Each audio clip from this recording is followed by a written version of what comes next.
Ladies and gentlemen, if you need to make an attendance sheet in Google Sheets, I'm going to show you exactly how to get it done. So follow me.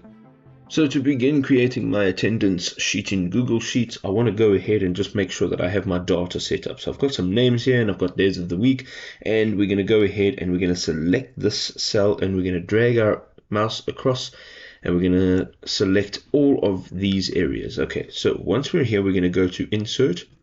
Once we're in Insert, we're going to come all the way down and we're going to select the tick box. This will now insert a check box in each one of these cells. Okay. The next thing you want to do is go over to the right hand side where it says total. Now this will give you as many days as the attendance has been for the. Now this will show you how many days have been attended for each member. Now in here you're going to go ahead and you're going to add this equation.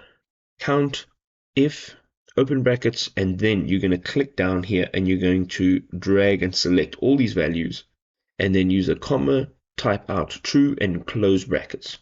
Once you hit enter, you'll see that there's a number value there, okay, and currently it's 0. The moment I check one of the boxes, the value changes. Now you can go down here, click on that cell, click on that circle and drag this down and the formula will be carried out. As you can see now, I'm changing the check boxes to being checked or attended, and you can see here that the value is changing as we're going along.